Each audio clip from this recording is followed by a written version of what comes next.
ليوفيهم أجورهم ويزيدهم من فضله إنه غفور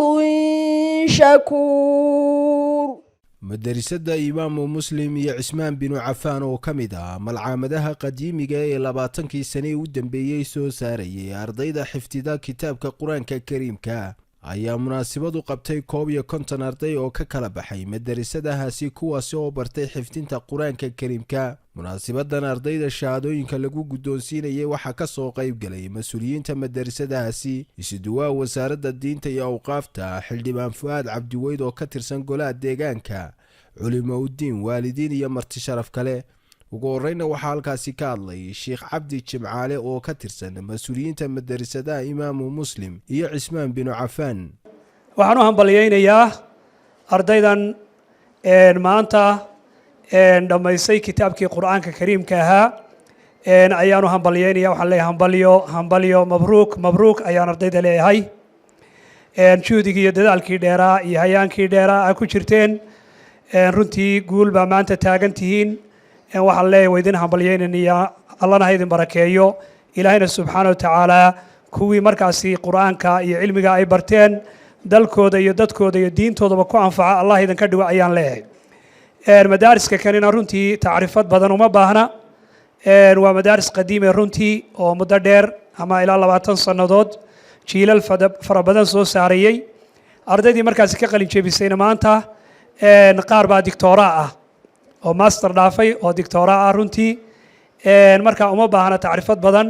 waayo waa madaaris qadiimiya, labada madrasadoodba isku dalladna ah. quraanka kariimku waa shay qiimo badan, culimada ay nagala hadli doonta. والد iyo dhalinyaro iyo ardayba wax la doonaya quraanka inaynu u hagar baxno. liqaana lawla unzila alayna almalaa'ikatu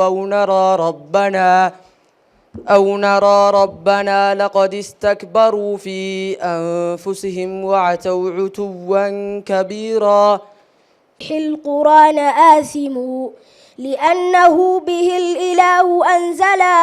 وهكذا منه إلينا والصلاة وهو أيضا حلية التلاوة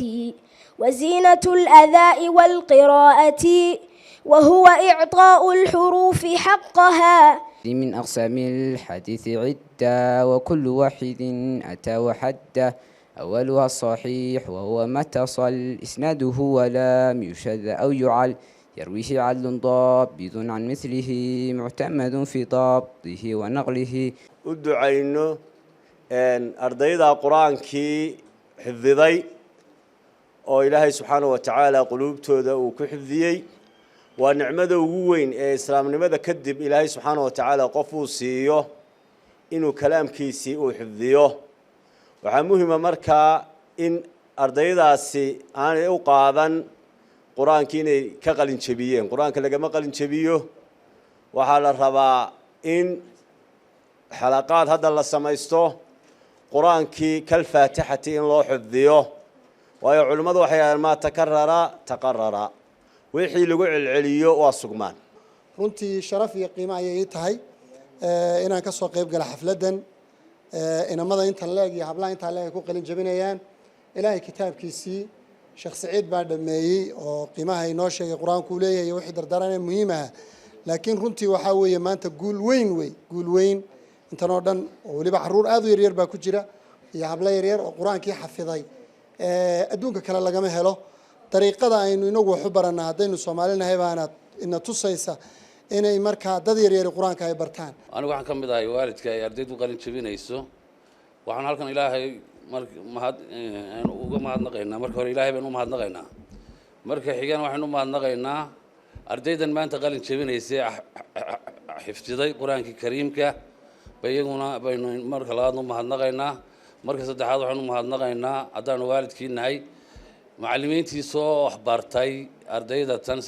galabta qalin jabinaysa inama iyo hablaba leh tiradan intan leeg ah.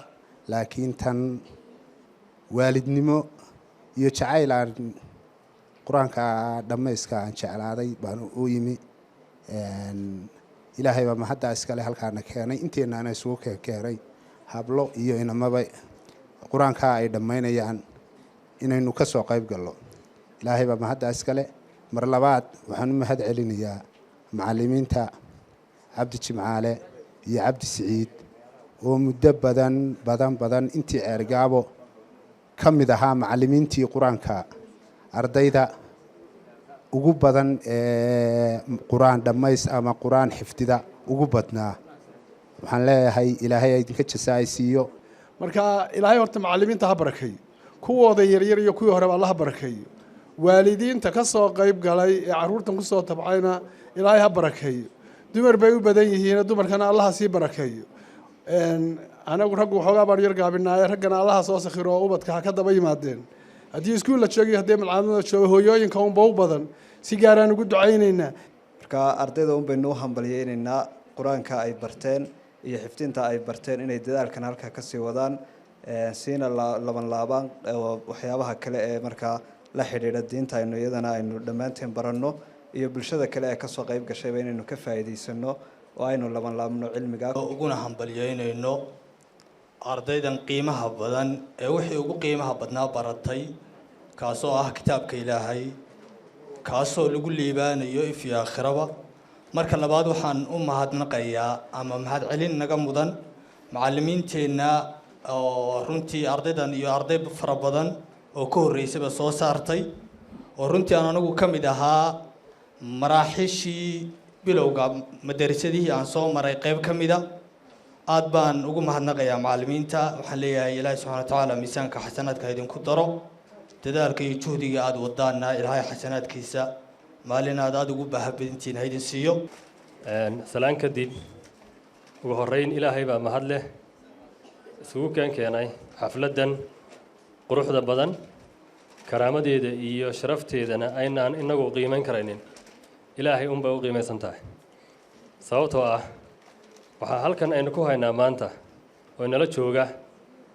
ardayda boqolka ku dhowdhow oo ilaahay qur-aankiisii iyo kalaamkiisii halkan maanta ku soo khatimay barashadiisa oo wax ilaahay loogu mahadnaqo ilaahay baa mahadle markaas mar labaad iyo mar saddexaad mar walba keligii baa mahadle mar labaad waxaan u mahad celinaynaa macallimiinta isku hawlay oo ku mashquulsanaa noloshooda inta badan korinta iyo barbaarinta dadka ugu karaamo badan waxbarashada farxad bay tahay inaan ka soo qayb galo xafladan ardayda maanta xifdiga qur-aanka halkan loogu qabanayo labada madarisadood ee imaamulmuslim iyo cusmaan bin cafaan runtii sida la sheegay labadan madarisadood waa laba madarisadood oo qadiima muddo 30 sano ku dhow way yihiin inta ay magaalada ay ka furnaayeen waxay soo saareen arday badan jiilal badan bay soo saareen iyagana waxaanu leenahay ilaahay jasaaha ka siiyo wax la barto waxa ugu fadli badan qur-aanka waxaana ugu sii fadli badan qofka qur-aanka barta ee dadkana sii bara anigu waxaan ka mid ahay waalidiinta maanta ardaydoodu halkan qur-aanka ay ku xifdiyeen madrasadahana jiil badan oo xaafadahina waa ka baxeen abaal gaar bay nagu leeyihiin iyagana waxaan leeyahay ardayda iyo waalidiintaba ilaahay jasaaha haydan ka siiyo si gaara waxaynu maanta ugu mahadnaqaynaa ubaxa halkan fadhiya macallimiintii ku soo tabcay waqti badan ku soo bixiyey usoo galab caraabayey usoo kalahayey abaalkooda ma gudi karo waxaan leenahay jazaakum allahu khayra sidoo kale waalidiintii ku soo tabcay ee garab taagnaana iyana ilaha ka abaalmariyo maanta labada madarisadood Cusmaan bin Cafaan iyo madrasada Imaam Muslim ibdaaliskii qadiimka ahaa maanta xasuusta ayaynu dib u celin horena shacab saaq baa sheego wuxuu yiri anagu de hadda xayeysiiskii waanu dhaafnay muddadii xayeysiiska waanu dhaafnayo de waxaanu nahay dad baaluqay oo runtii maanta intaasoo sannadood waana xaqiiq runtii taas nin maalin dhexda ka xidhan aanu saaxiibanahay oo baa anagoo masaajid sii gelinay buu yiri warwadaadka qur-aankii wuu khalday markaasaan ku yiri waryahay ma adigaa keenay inaad wadaadadii wax ka sheegtid markaasuu ma ciyaar baad moodaysaa ciyaal cabdi siciid baan ahay waxaan uga jeedaa dadkii ka soo baxay anigu isma lahayn ninkaasi qur-aan buu soo dhigtay laakiinse dadkii ka soo baxay waa dad runtii dee waddanka iyo ummadka waxa weeyaan meel walba ku jira waxaan leenahay runtii waa ku mahadsan yihiin inaanay ka daalin weli sii wadaan dad badanna taa ay kaga duwan yihiin oo qur-aanka bartay oo soo dhigtay waxaan leenahay horta ha daalina macallimiintana ha la dhiirigeliyo baan leenahay haddii kale macallinku wuu daalaya gabagabadii waxaa halkaasi ardayda dhammaysatay xifdinta qur-aanka kariimka lagu guddoonsiiyey shahaadooyinkoodii iyo abaalmarino la siiyey ardaydii kaalmaha sare galay. cabdiraxmaan ilsar, warbaahinta Ilsar Media, Ceergaabo.